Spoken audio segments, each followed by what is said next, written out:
오늘 우리에게 허락해 주시는 하나님의 말씀 요한복음 14장 25절부터 27절까지의 말씀입니다. 내가 아직 너희와 함께 있어서 이 말을 너희에게 하였거니와 보혜사 곧 아버지께서 내 이름으로 보내실 성령 그가 너희에게 모든 것을 가르치고 내가 너희에게 말한 모든 것을 생각나게 하리라. 평안을 너희에게 끼치노니 곧 나의 평안을 너희에게 주노라.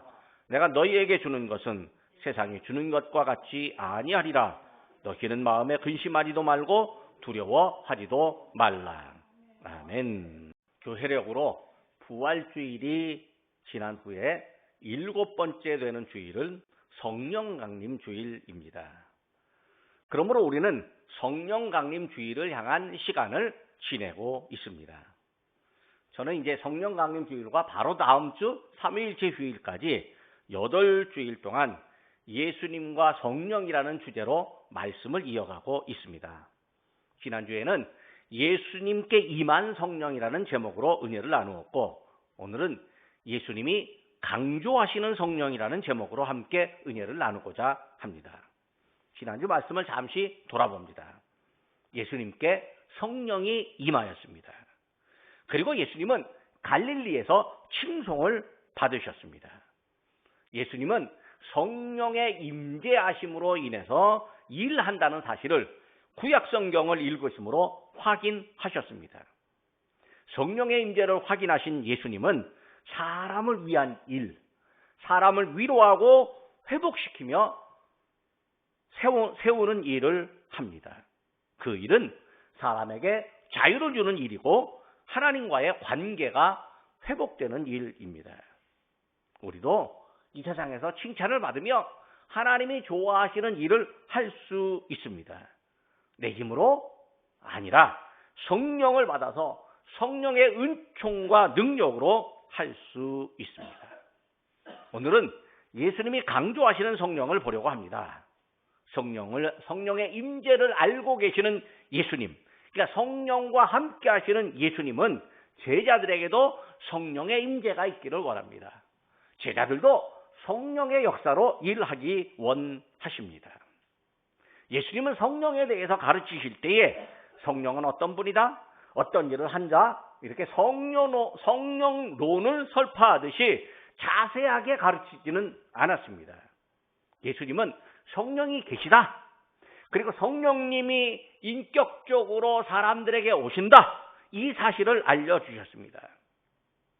예수님과 성령의 관계가 어떠한지 그리고 제자들에게 성령이 임하면 성령께서 제자들에게 어떤 일을 시킬지 이런 일들을 가르쳐 주셨습니다. 그러니까 핵심만 딱 가르쳐 주신 거죠. 요한복음을 보면 예수님이 보내시는 성령을 보혜사라는 이름으로 부릅니다. 헬라어로 파라클레토스라고 말하는데 보호자, 상담자, 대변자 이런 뜻을 가졌습니다. 한국어 신약성경에서 보혜사라고 하는 단어는 요한복음에만 나옵니다. 요한복음에 딱 4번 나옵니다. 헬라어로 말하는 파라클레토스가 헬라어 성경에서는 요한 1서를 포함해서 5번만 나옵니다. 예수님이 성령을 보혜사라고 이름을 지었고 그것을 요한이 요한복음과 요한 1서에서 기록했습니다. 예수님은 제자들에게 보혜사가 임할 것이다 라고 알려주십니다. 요한복음 14장 16절 말씀입니다. 내가 아버지께 구하겠으니 그가 또 다른 보혜사를 너희에게 주사 영원토록 너희와 함께 있게 하리니. 오늘 보면 26절에도 이렇게 말합니다. 보혜사 곧 아버지께서 내 이름으로 보내실 성령 그가 너희에게 모든 것을 가르치고 내가 너희에게 말한 모든 것을 생각나게 하리라. 요한복음 15장 26절에 이렇게 말합니다. 15장 있죠. 내가 아버지께로부터 너희에게 보낼 보혜사 곧 아버지께서 나오시는 진리의 성령이 오실 때에 그가 나를 증언하실 것이요. 그리고 요한복음 16장 7절입니다. 내가 떠나가는 것이 너희에게 유익하리니 유익이라 내가 떠나가지 아니하면 보혜사가 너희에게 오시지 아니하실 것이요 가면 내가 그를 너희에게로 보내리라. 마지막으로 요한일서 2장 1절 말씀입니다. 우리에게 대언자가 있으니 곧 의로우신 예수 그리스도시라. 여기 대언자라고 하는 말이 보혜사입니다.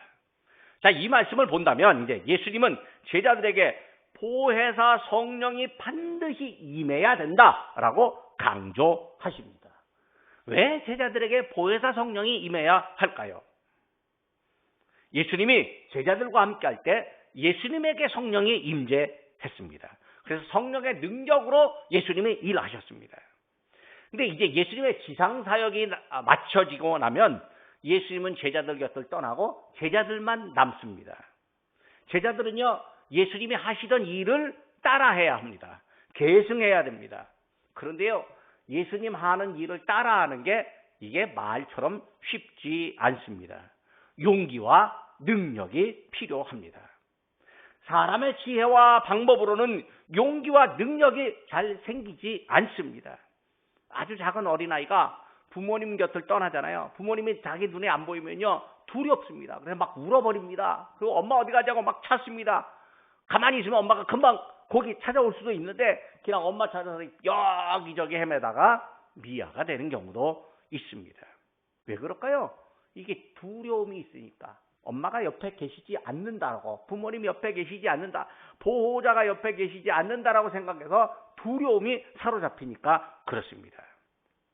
그러니까 용기라고 하는 것이 내가 만들어내는 것일 수도 있지만 옆에 용기를 주는 분이 계시면 괜찮습니다. 아이가 울고 있는데 엄마가 토닥토닥 안아주면서 괜찮아 괜찮아 괜찮아 하면요, 괜찮아집니다. 왜? 엄마의 품에서 평안을, 이 안식을 경험하기 때문에 그렇습니다. 제자들도요, 예수님 없이 혼자 있으면, 자기들끼리만 있으면요, 뭐 이게 알지 못하는 두려움들이 막 엄습해 옵니다.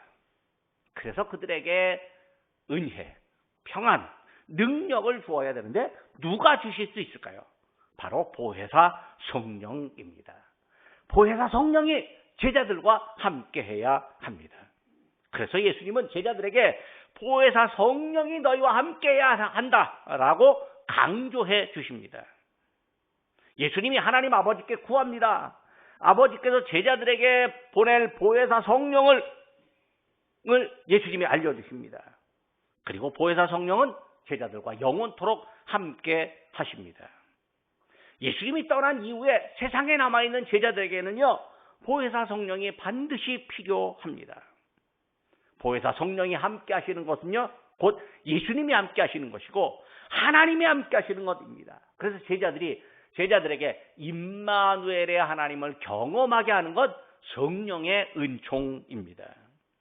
예수님이 제자들에게 보혜사 성령이 오신다라고 가르치고 강조하셨습니다. 그러니까 내가 아버지께 구해서 아버지가 보내신다. 그러니 받아라. 그렇게 말합니다. 내가 줄 테니 너희가 받아라. 우리 예수님은요, 주지도 않고 받으라고 하지 않습니다. 주니까 받아라 라고 하는 거예요.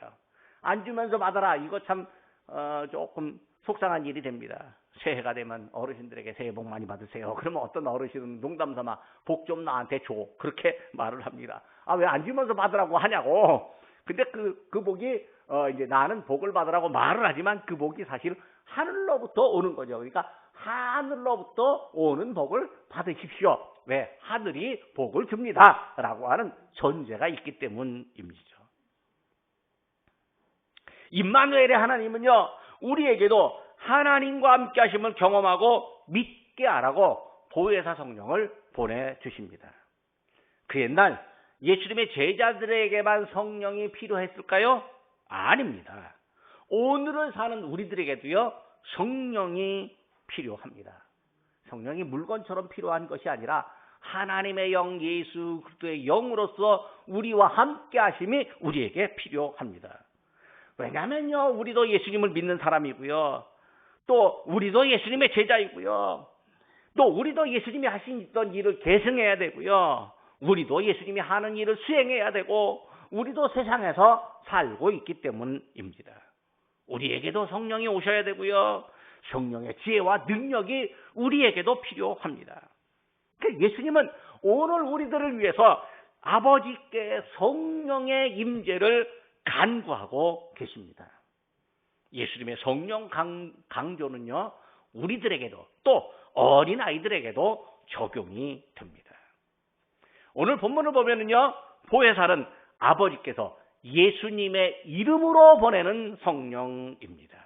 예수님의 이름으로. 그러니까 성령이 오셨다라고 하는 것은 그냥 내가 간구해서 온 것이 아니라 아버지가 보내주셨는데 예수님의 이름으로 보내는 거예요. 거기 예수님의 이름이 나타나게 되는 거죠. 아버지가 보혜사 성령을 보내실 거라고 예고하신 예수님 말씀을 딱 기억해 보면요, 아버지는 아들의 간구, 아들의 부탁에 응답해 주십니다. 그 응답이 곧 보혜사 성령을 우리에게 보내주는 일입니다. 보혜사 성령이 예수님의 그 응답에 의해서, 예수님의 간구에 의해서 아버지가 응답하시고 우리에게 오십니다. 아버지 하나님께서 아들 예수님의 간구를 들으시고 우리들에게도 보혜사 성령을 보내주십니다. 자, 보혜사 성령이 우리에게 오면 우리에게는 어떤 유익이 있을까요? 구체적으로 보혜사 성령이 우리에게 어떤 지혜와 능력을 주실까요? 예수님이 요한복음 14장 16절에서 보혜사를 진리의 영이라고 말씀합니다.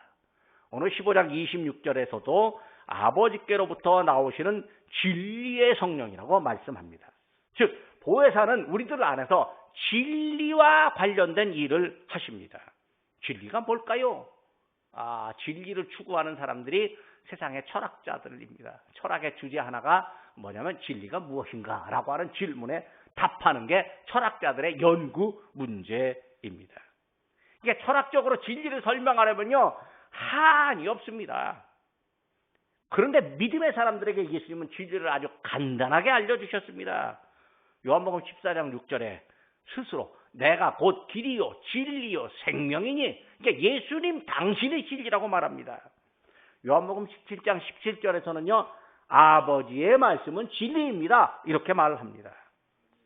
그러니까 보혜사 성령이 오시고 우리와 함께 하시면 우리 안에서 진리와 관련된 일을 하시는데, 그것이 곧 예수님과 관련된 일, 하나님의 말씀과 관련된 일을 하십니다. 구체적으로 어떤 일일까요? 26절 말씀입니다. 그가 너희에게 모든 것을 가르치고 내가 너희에게 말한 모든 것을 생각나게 하시리라. 그러니까 진리의 성령 보혜사는 제자들과 우리에게 예수님을 생각나게 하고 예수님의 가르친 말씀을 기억나게 하고 또 예수님을 말할 때 무슨 말로 하면 좋을까라고 생각나게 한다는 것이죠. 예수님을 믿는 믿음, 하나님의 뜻이 담긴 하나님의 말씀을 바르게 깨닫도록 가르치십니다. 그리고 진리의 성령은 예수님의 말씀을 기억하고 필요할 때 생각나게 하십니다. 이단자들은요, 성령이 없는 사람들입니다. 왜? 그 사람들은 예수님을 잘못 가르치기 때문에 그렇습니다.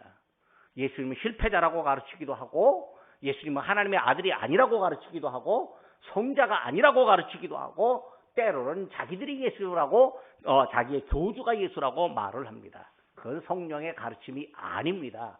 성령의 가르침은요, 예수가 우리의 구세주이고요, 예수님은 하나님의 아들이고요, 예수님은 그리스도라고 하는 말을 가르치게 합니다.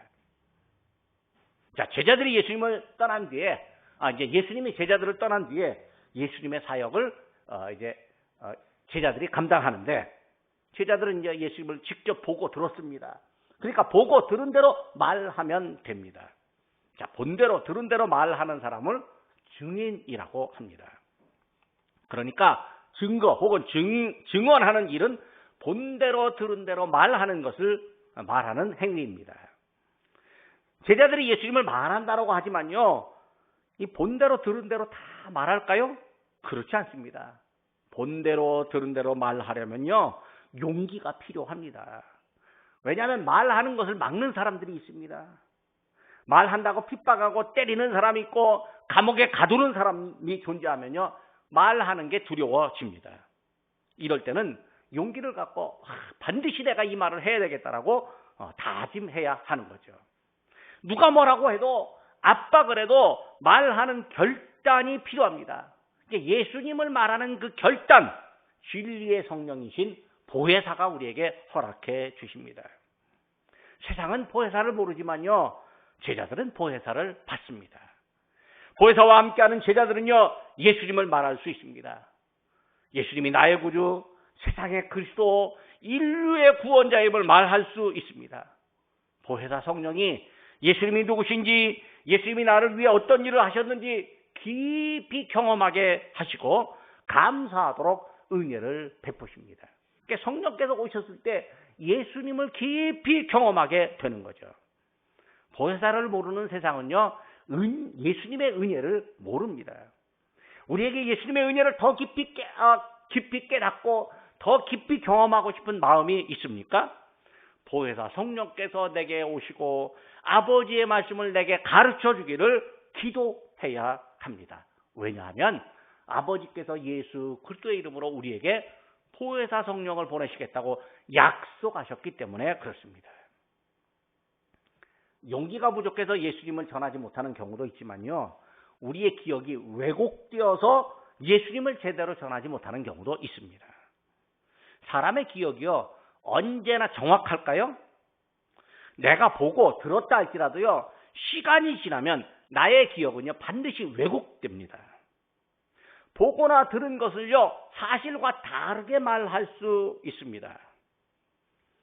예전에 어떤 분이 천국에 갔다 왔다고 간증을 열심히 했는데, 그 간증을 듣고 기분이 좋았고 그 간증 여러 번 들으러 갔대요. 여러 번 들으러 갔는데요, 왜냐면요, 웬걸 간증을 할 때마다 내용이 조금씩 다르더래. 그래서 천국 가서 보고 들었는데 왜 내용이 다르냐고 물어보니까 아무 말도 못 하더래요. 그래서 저 사람, 저 양반 진짜 천국 가서 보고 들은 게 아니구나. 이거 저 가짜다, 그렇게 말했다는 거죠. 근데 천국 가서 보고 들었다 할지라도요, 기억은 왜곡되는 거죠. 내가 보고 들은 것을요, 하나도 틀리지 않고 정확하게 기억하는 사람은요, 천재나 다름이 없습니다. 간혹 이렇게 천재적인 머리와 기억력을 가진 사람이 나오기는 합니다. 이런 사람은요, 그냥 학교에서 책 한 번만 봐도 다 머릿속에 들어 있습니다. 시험만 보면 항상 100점이야. 그러니까 자기는 공부를 너무 잘하는데 다른 학생들이 이 시험 보고 문제 틀리는 게 이해가 안 돼요. 왜? 나는 보면 다 기억되니까. 천재적인 머리를 가졌으니까요. 이게 보통 사람들은 꿈도 꾸기 어렵습니다. 근데 이것도요, 나이가 들어가면요, 이 천재적인 머리도 퇴색됩니다. 제가 이 어르신들이 많은데 외람된 말씀을 좀 드리면, 제가 신학교 다닐 때는요, 한 번에 서너 가지 일을 했어요. 강의를 들으면서 메모하고, 강의를 들으면서 다음 시간에 있어 숙제도 하고, 강의를 들으면서요, 또 누구한테 편지도 쓰고, 막 한꺼번에 세네 가지를 했어요. 그 뒤에 있는 여학생이 보고 나보고 웃긴대요. 근데 지금은요, 한 번에 한 가지밖에 못 합니다. 한 번에 열심히 설교 준비하면 설교 준비만 해야 되는데, 갑자기 누가 전화 오면요, 그 전화 받다가 설교 준비가 다 끊겨버려요. 다시 돌아오려면 힘들어요. 그러니까 설교 준비할 때는 전화를 끄든지 그렇게 해야 되는데, 그것도 잊어버려요. 그리고 전화를 켜놨다가 그렇게 되는 거예요. 그러니까 이게 한 번에 하나씩밖에 안 되는 경향이 있어요. 그럼에도 불구하고요, 내가 어저께 한 말도 잊어버릴 때가 있고, 방금 보았던 전화번호 11자리도 기억이 안 들 때가 있어요. 그럼에도 불구하고 우리는 내 기억이 맞다라고 주장합니다. 방금 불쑥 한 말도 안 했다고 말하고 다른 말을 했다고 주장하는 경우가 있습니다. 왜냐하면 생각은 내가 그렇게 있는데 말은 다르게 나올 수 있거든요. 녹음기로 녹음하고 다시 들려주지 않는다면요, 기억의 왜곡을 증명하는 일이 쉽지 않습니다. 그 옆에서 다른 사람이 그 말 했다고 그러면 내가 그 말 했어, 이렇게 되는 거죠. 세월이 지나면요, 내 인생에 아주 중요한 경험도요, 기억의 곳간 속으로 들어갑니다. 그럼 곳간에 이 저장되어 있는 이 기억의 창고에 저장되어 있는 이 기억을요, 다시 꺼내잖아요. 그러면 그 내용이 어느 정도 바뀝니다. 조금 바뀔 수도 있고 많이 바뀔 수도 있고, 또 거기에 내 자랑도 좀 붙어 있고 나의 해석도 좀 붙어 있습니다. 이게 기억의 왜곡이 일어나는 거죠. 그래서 자기 개발자들은요, 이 기억하려면 기록하라고 그렇게 말을 합니다. 기억보다 기록이 더 중요하다라고 하는 거죠. 일기를 쓰는 것도요, 정확하게 기억하기 위함입니다. 자, 예수님을 경험하고 예수님과 함께 했던 제자들에게도요, 기억의 왜곡이 일어날 수 있습니다. 또 제자의 후대 제자들은요, 예수님을 본 적도 없고 들은 적도 듣기만 했습니다. 그러면 제자의 기억이 왜곡되는데 그 후대 제자들의 기억 왜곡이 더 심해지는 거죠. 시대가 흘러가면서요, 기억의 왜곡이 점점 더 심해질 수 있습니다. 예수님은요, 이럴 가능성 다 알고 계십니다. 예수님은 그 가능성을 막으시려고 보혜사 성령을 우리에게 보내주시는 거죠. 예수님께서 아버지께로 가신 뒤에 일어날 일입니다. 보혜사가 오셔서 예수님이 제자들에게 말한 모든 것을 생각나게 하십니다. 그래서 이 생각하고 기록한 것을 우리가 읽잖아요. 그러면 보혜사 성령이 오셔서 우리가 읽은 하나님의 말씀 성경이 생각나고 기억나게 하는 거죠. 예수님이 말씀하신 하나님의 뜻을요, 정확하고 제대로 기억하도록 도우시는 성령이므로 진리의 성령이라고 부릅니다. 15장 26절을 보면은요, 진리의 성령이 오셔서 예수님을 증언한다라고 합니다. 예수님을 증언하는 용기, 또 예수님의 사역과 말씀을 정확하게 기억하는 능력, 예수님이 하신 일이 하나님의 뜻이었다는 사실을, 믿음을 누가 알려주실까요? 바로 보혜사 성령님입니다. 제자들이 예수님을 기억하고 알려줄 때 듣는 사람들이 있습니다. 이 듣는 사람들 역시요, 제자들의 말을 정확하게 알아듣고 기억해야 합니다. 사람들이요, 다 자기 생각에 따라서 같은 말도요, 다르게 들립니다. 오늘 세계에서 지진이 일어났어요. 영국 어디에서 지진이 일어난 사람들이 몇 명이 죽었어요. 그러면요, 그거 다 기억하는 것이 아니라 지진만 기억하는 사람이 있고, 몇 명이라고 그것만 기억하는 사람이 있고요. 세계 어느 나라 그것만 기억하는 사람도 있어요. 그러니까 몽땅 기억하지 않습니다. 설교하잖아요. 30분 설교하잖아요. 30분 설교해서 핵심만 딱 기억하면 되는데 이거 어떻게 다 기억합니까? 말 저도 다 기억을 못하는데요. 핵심만 기억하면 되죠. 근데 정확하게 듣는 사람도 알아들어야 되고요. 나중에 들었으니까 예수님을 증언해야 하는 거죠. 이처럼 증언의 말을 정확하게 알아듣고 깨닫게 하는 은혜를요, 보혜사 성령님께서 허락해 주십니다. 예수님이 보내시고 예수님이 증언하시는 보혜사 성령, 진리의 성령님이 또 무엇을 하실까요? 27절에 이렇게 말합니다. 평안을 너희에게 끼치노니 나의 평안을 너희에게 주노라. 내가 너희에게 주는 것은 세상에 주는 것과 같지 아니하리라. 너희는 마음에 근심하지도 말고 두려워하지도 말라. 예수님께서요, 제자들에게 평안을 주시는 이유가 있습니다.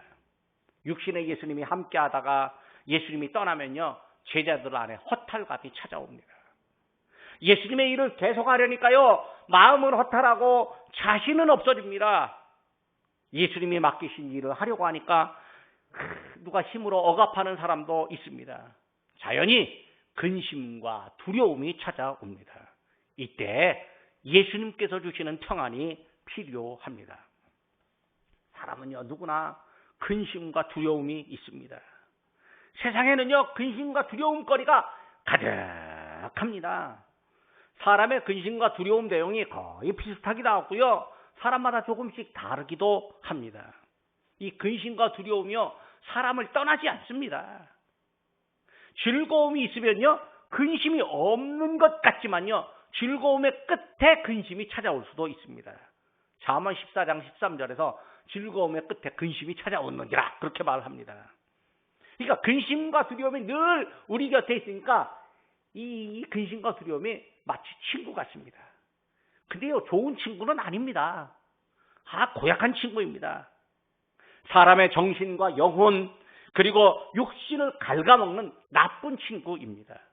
잠언 14장 13절에 마음의 근심은 심령을 상하게 한다, 이렇게 말합니다. 그리고 17장 22절에는요. 심령의 근심은 뼈를 마르게 한다. 이렇게 말을 합니다.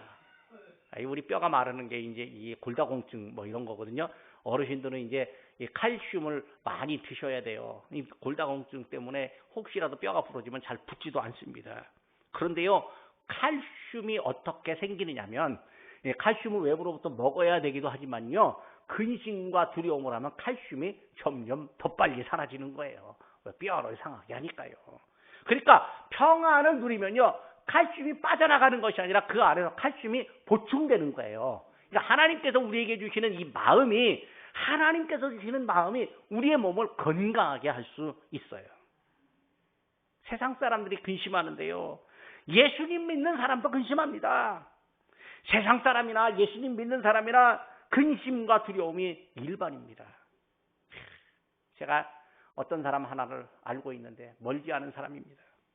근심과 두려움이 늘 있어요. 얼마 전에 전화하다가 뭐라고 했어요. 아니, 예수 믿는데 무슨 근심과 두려움이 그렇게 많냐고. 하나님께 맡기라고. 근심하지 말고 두려워하지 말고 하나님께 좀 제발 맡기라고. 그렇게 얘기를 했어요. 예수 믿는 사람인데도요, 마음이 약해요. 그래갖고 세상 사람보다 더 근심하고 염려하기도 합니다.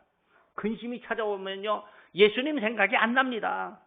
두려움이 찾아오면요, 하나님 말씀보다는요, 부정적인 내 생각이 더 중요합니다. 누가 근심하지 말라면요, 염려하지 말라면요, 염려되는 걸 어떻게 하냐고. 할 수 없다고. 그 염려가 당연하다라고 얘기합니다.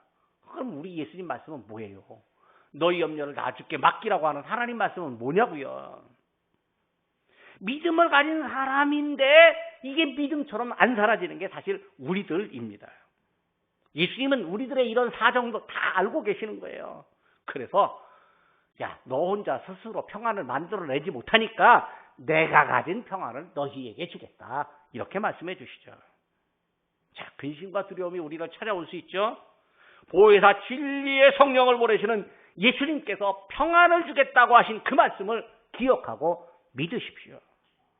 근심과 염려가 찾아오면요, 보혜사 성령께서 우리에게 오셔서 예수님 주시는 평안을 누리게 해달라고 간구하고 기다려보십시오. 보혜사 성령이 오시면요, 우리들에게 평안을 주겠다라고 하신 그 예수님 말씀이 기억날 것입니다. 예수님의 약속은요, 반드시 이루어집니다. 사람의 약속은요, 안 지켜지는 일도 있지만 예수님의 약속은 반드시 이루어집니다. 예수님이 우리에게 평안을 주십니다. 잠언 10장 22절입니다. 여호와께서 주시는 복은 사람을 부하게 하고 근심을 겸하여 주지 아니하시느니라. 세상의 평안은요, 안전하고 몸이 안전하고 마음에는 안정감도 있고 미래에 대한 염려가 없습니다. 그렇지만 세상 염려가 없을지라도요, 죽음의 두려움을 막아내지 못합니다. 지금 평안해도요, 어떤 사람은 지금 평안이 사라질까 봐 염려하기도 합니다. 왜냐하면 세상의 평안은요, 기한이 있고 환경이 바뀌면 사라질 수 있습니다. 하지만 예수님이 우리에게 주시는 평안은 세상에 주는 것과 같지 않습니다. 예수님이 우리에게 주시는 평안은요, 영원합니다. 예수님이 주시는 평안은 불안한 상황에서도 신기하게 우리를 안심시키는 평안입니다. 아주 신기하게도 근심과 염려가 사라지게 하는 평안입니다. 예수님이 강조하시는 보혜사 성령은요, 우리에게 예수님이 주시는 신비한 평안을 경험하게 합니다. 믿음의 신비, 은혜의 신비입니다. 우리 모두 이런 평안을 경험하시기 바랍니다. 예수님께서 보혜사 성령과 놀랍고 신비한 평안을 주시려고 아버지께로 가십니다. 예수님은 제자들에게 아버지께로 가시지 않으면 보혜사가 오시지 않을 거라고 말씀합니다. 예수님께서 아버지께로 가신 후에 보혜사를 제자들에게 보내실 것입니다. 예수님은 제자들이 보는 앞에서 승천하심으로 아버지께로 가셨습니다. 그리고 제자들에게 성령을 보내셨습니다. 예수님은요, 지금도 아버지 곁에서 우리에게 보혜사 성령이 임하게 해달라고 아버지께 간구하십니다. 즉, 예수님이 당신의 이름으로 우리에게 보혜사 성령을 보내주십니다. 이제 말씀을 마치려고 합니다. 예수님은 보혜사 성령이 우리에게 임할 것임을 강조하십니다. 보혜사 성령은요, 진리의 영이므로 우리에게 예수님, 진리이신 예수님, 진리이신 아버지의 말씀을 기억나게 하십니다. 보혜사 성령이 우리에게 오시면 우리는 예수님과 함께하는 경험, 하나님이 우리에게 계시는 임마누엘의 경험을 합니다. 보혜사 성령은 처음부터 예수님과 함께 계셨으므로 예수님을 증언합니다. 보혜사 성령이 우리와 함께 하시면 우리는 신비한 평안을 누립니다. 예수님이 우리에게 세상에 주는 것과 다른 평안을 주시기 때문입니다. 예수님은 보혜사 성령을 주시려고 아버지 곁으로 가셨습니다. 자, 우리는 뭘 해야 될까요? 예수님이 우리에게 보내주시는 보혜사 성령이 우리에게도 오시기를 간구해야 됩니다. 보혜사 성령이 함께한다는 증거로 근심과 두려움을 물리쳐야 됩니다. 성령께서 우리에게 근심과 두려움을 이기는 믿음 주십니다. 예수님이 강조하시는 성령은요, 이처럼 우리에게 예수님을 더 잘 믿게 합니다. 예수님을 완전히 의지하게 합니다. 이 일을 어린아이들에게도 알려주어야 합니다. 어린이도 성령 충만해야 하기 때문입니다. 예수님을 더 잘 알게 하고 예수님의 은혜를 깨닫게 하고 예수님의 이야기를 더 잘하게 하는 성령께서, 보혜사 성령께서 오늘 우리들에게 임하십니다. 기도하겠습니다. 아들이신 예수님의 간구를 들으시고 저희에게 보혜사 성령을 보내주시는 하나님 아버지, 오늘 저희가 예수님이 강조하시는 성령을 알았습니다. 보혜사 성령이여, 저희에게 오셔서 예수님의 말씀을 깨닫고 기억나게 하옵소서. 누군가에게 예수님을 말할 때 할 말이 생각나게 하옵소서. 저희가 하나님의 위대하신 섭리와 경륜을 깨닫는데 성령께서 깨우치시고 조명하여 주심으로 저희가 진리의 성령님을 더 많고 크게 경험하게 하옵소서. 간구하는 저희에게 보혜사 성령께서 오셔서 저희와 함께 하시며 저희를 보호하여 주옵소서. 세상에서는 전쟁과 갈등, 대립 등으로 혼란하며 사람들이 불안에 떨고 있습니다. 힘이 약하고 물질이 부족할수록 더 불안한 세상입니다. 이런 세상에 평안이 필요합니다. 오직 예수님만이 저희에게 참 평안을 주시는 줄 믿습니다. 세상에 주는 것과는 전혀 다른 신비하고도 깊은 하나님 은혜에 의한 평안이 저희에게 임하는 줄로 믿습니다. 보혜사 성령께서 저희와 함께 하셔서 근심하지도 두려워하지도 말게 하옵소서. 저희 푸른초장교회가 이런 은혜를 세상에 알리고 어린아이들에게도 믿음으로 담대하게 되는 은혜를 나누도록 성령께서 저희 교회를 사용하여 주옵소서. 예수님의 이름으로 기도드립니다. 아멘.